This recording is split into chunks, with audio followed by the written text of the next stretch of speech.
Hi everyone, I'm Shalni and I'm back with another story. How have you been this week? It's been quite a week, right? We're going to maybe come out of the circuit breaker, at least in phase one, next week, and well, we'll get to see the new normal. Some things are still, of course, going to be closed, but maybe some semblance of normality or what we know as normal uh, will come back. And how we go back to it, well, we'll see again. For me, I'm kind of looking forward to it. Although for work, I'm still online. But still, I think, when the children go back to school and you see more happening on the streets, I guess, a little less quiet, it may be a good thing, though I'm keeping my fingers crossed that the number of infections also stays very low. So we never know. We go on. My story today is a little bit about that. It's called The God of Poverty. Now, we've all heard of the God of wealth and the God of happiness and the God of, I don't know, well being and the God of the sun and the moon. But the God of poverty, when I saw this story, I didn't realize that there was such a thing. And so, as I kept on reading, the story resonated with me quite a bit because of uh, the hero and the heroine, the protagonists of the story, because it was just something that was very motivating.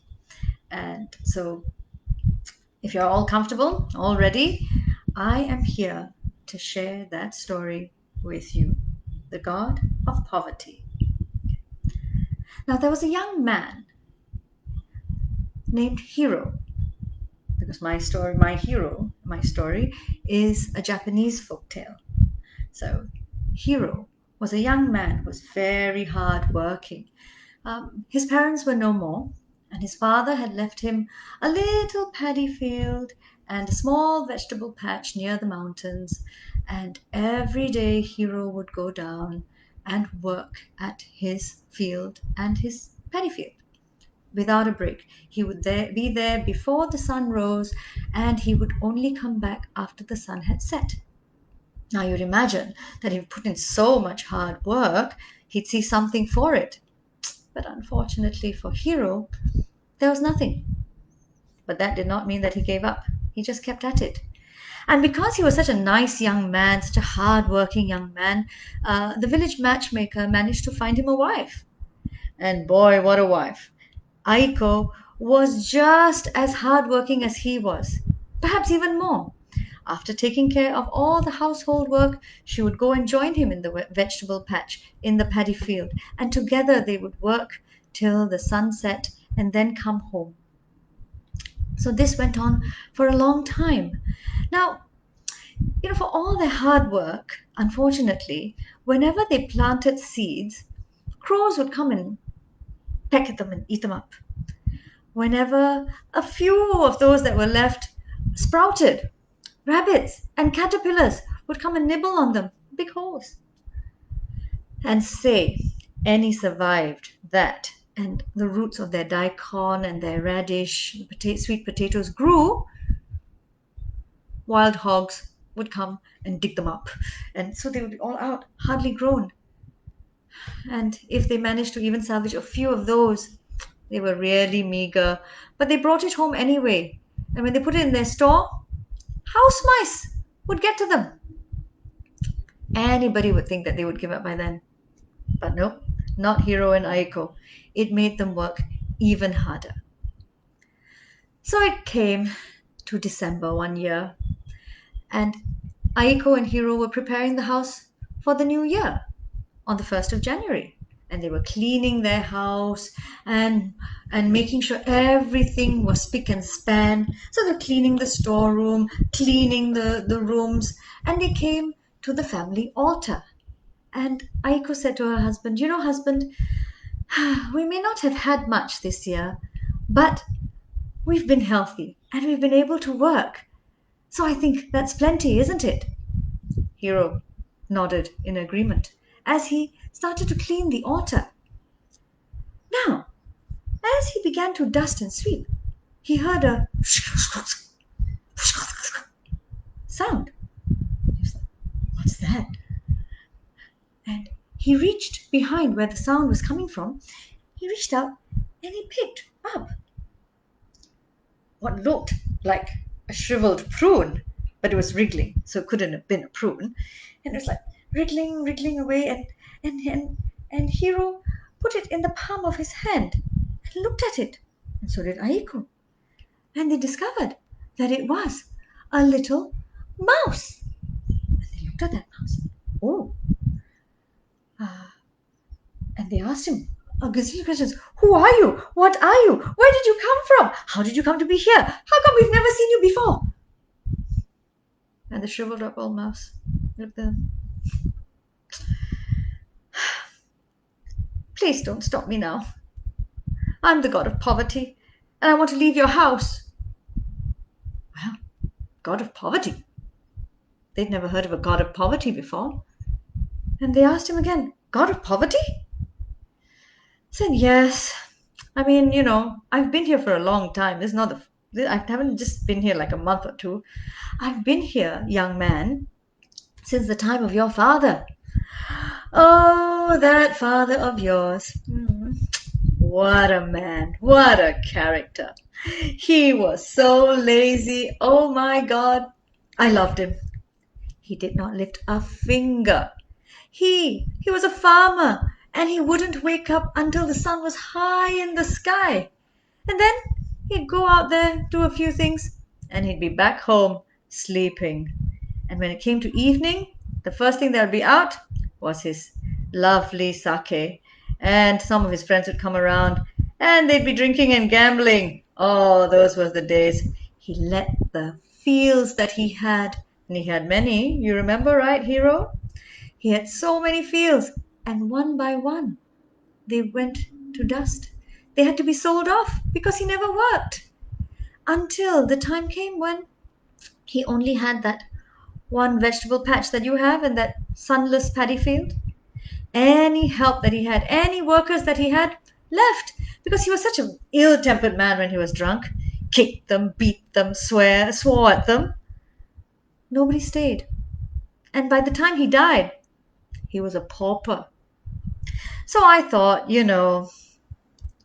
this man, he's left a son. If he's anything like his father, he's not going to last 3 days. I mean, with all that work that he has to do, he's going to hang himself. I'm sure. I'm just going to stay and watch. But then, 3 days passed by, and there you were. Every day going to the paddy field.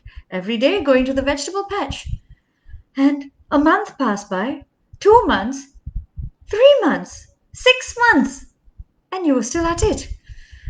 And then, not only that, you got a wife. Oh my God, your wife is a bigger nuisance than you. She wouldn't let me rest in peace. You know that storeroom that you have that's so wonderfully spick and span? Oh, it used to be my resting place. It used to be the place that I'd relax because there'd be every nook and corner would be full of things. You wouldn't be able to find me. I'd find any place would be a perfect place for a nap. But no, she had to come and ruin things. She would clean up and wipe and sweep, change papers, change dust. The racks had to be dusted. Of course they did. And soon things were lifted off the floor and I couldn't find a corner to rest. Ha! I had to run away. I ran away to your vegetable field thinking, okay, that's one ruin I can find a space in. But what do I find? You, hard at work. Seeds so neatly planted. Little sprouts coming up also.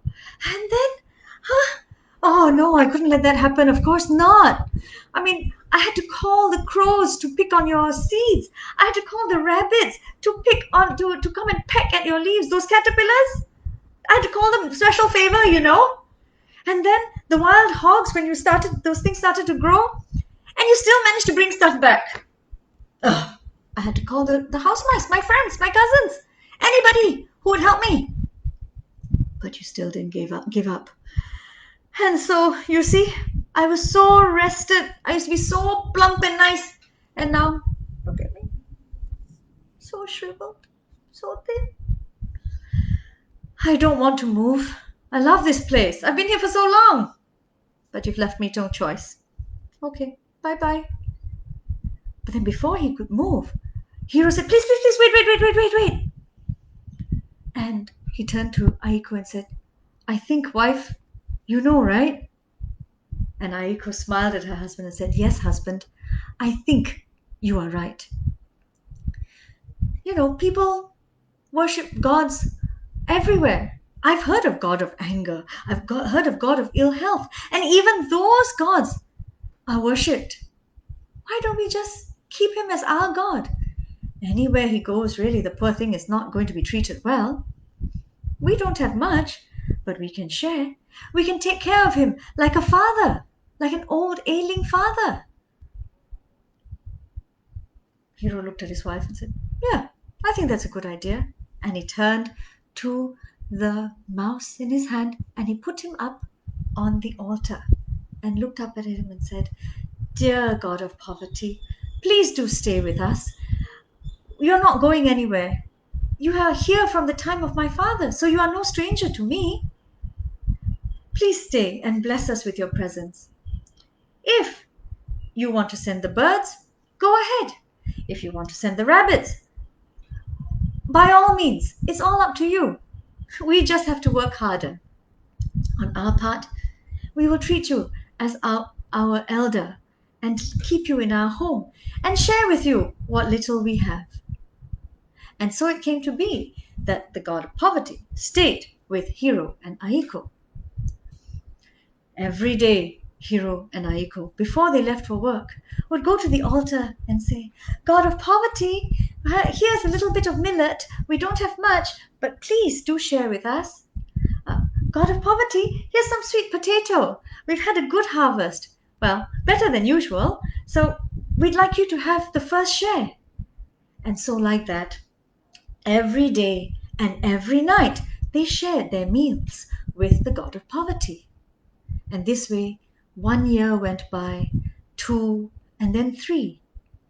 Soon, Hiro and Aiko found that just as they had worked as hard as before, and somehow fortune was smiling at them.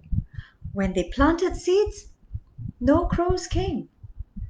When those seeds sprouted and leaves came up, no rabbits or caterpillars came to nibble on them.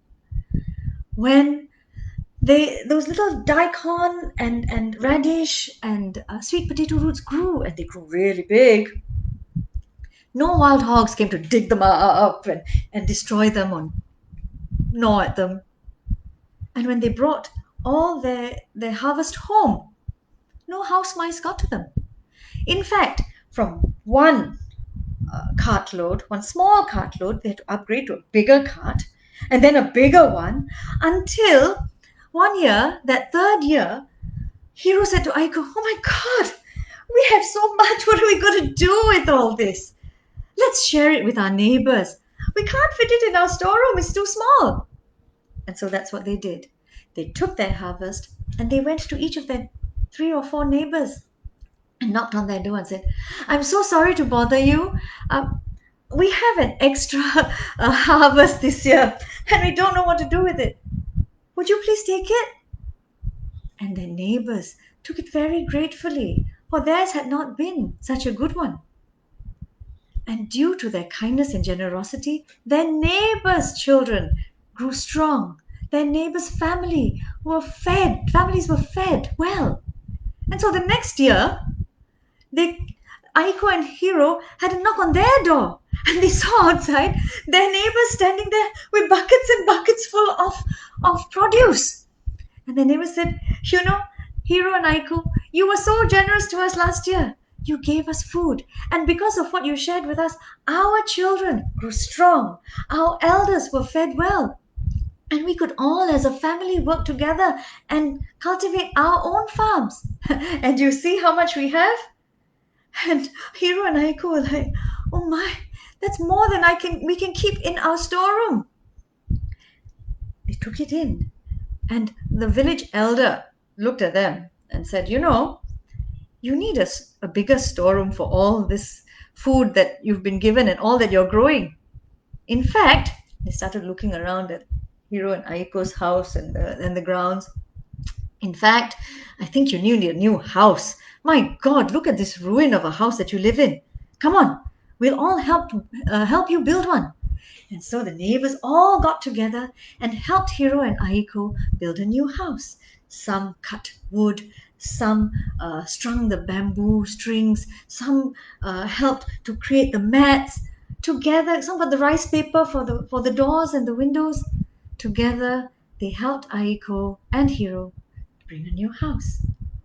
And when that new house was ready and they were ready to move, Hiro and Aiko, before they did anything else, went to the altar that was such an important place in their hearts and in their home. And they called out, God of poverty, God of poverty, we are moving house today. And before we move, we'd like you, as our elder, to move into the house first, to bless it. Would you please do that for us? When they called out, again at first they did not see anything. Then, slowly, from behind, from the shadows, came this very plump, fair, red cheeked looking mouse, god of happiness. And they were taken aback. Shiro and Haiko looked at them and said, no, no, no, no, no, no, no, no, no. You are the god of happiness. Please go back. Please go back. We are looking for the god of poverty. Could you call him? Could you tell him to come? Because we're moving house right now. The god of happiness had a bit of a sheepish grin on his face. He's like, yeah, well, well, Hiro, Aiko, it is me, your god of poverty. And they were like, huh? You? How? Said, well, the god of happiness said, you kept me and you fed me and you worked hard. You kept on working no matter whatever I threw at you. You just continued working harder. So after a while, when the crows wanted to come, I told them, no, no, no, no, no. Go, go. There are other fields that you can attack. And when the rabbits and the caterpillars wanted to come and nibble on your greens, I said, nope, this is not for you. This is not your place. And when the wild hogs were getting ready to come in, I said, back away, back away. Check some other field out. This one's off limits. And when you brought the harvest home, I told my cousins, I'm sorry. I'll share with you what I have because I have a lot, but you're not eating any of it. And so in the end, you had so much. In fact, you shared with your neighbors. I had nothing. I had nothing to do but rest. You took care of me. You fed me. You took care of everyone. And so you see, from all the millet and the barley and the sweet potato and the daikon and the rajan, all the other treats that you've brought to me, I am now like this. Hiro and Aiko, god of poverty or god of happiness, I would be most honored to live in your house. Let me go now to your home and bless it, because I would like nothing more than to be blessed by you taking care of me. And so it was. Hiro took the god of poverty off the altar in his hands and he put him on the ground. And the god of poverty waddled, I'd like to say ran, but waddled out across into the new house, which was just a little in the lane, straight away. And he made his way to the house. And the god of poverty, or the god of happiness, went and found a lovely corner for himself and was never seen again. But they say that from that day on, in that house, there was never any shortage. And in that house, the people lived happily ever after. The end. Thank you for letting me share this story with you. For me, when I first read it, I thought, wow, he's a very determined young man. And the fact that the god of poverty turned into the god of happiness, I found that so um, so heartening. Kind of tells you that, it tells us, well, it tells me that if you keep on putting in the effort, it will work out. So sometimes, when you question yourself, and especially when you're alone at home and you think, oh, am I doing the right thing in terms of my work? Or am I doing enough? But then when I read this story, especially for this week, it resonated with me because it told me that perhaps that questioning is all right. That I'm trying to improve myself. I'm trying to change the way I've done things, or improve, not necessarily change, right? Maybe I feel that I need to improve certain things. And so that questioning that I'm doing is not actually a bad thing. It's actually me trying to work harder. It's me trying to put in more effort. And it's me trying to mm, improve or change, go with the flow. Perhaps whatever it is, I still love this story really, really, really very much, and I hope you've enjoyed it, listening to it as much as I have sharing this story with you. So do share the story with others. Okay, tell the story, share the story with your friends and your family. A story can only live, can only grow when we put in the effort to share it. Thank you so much for your time, so much for being here with me. I'll see you again soon. Bye bye. Bye bye. Bye.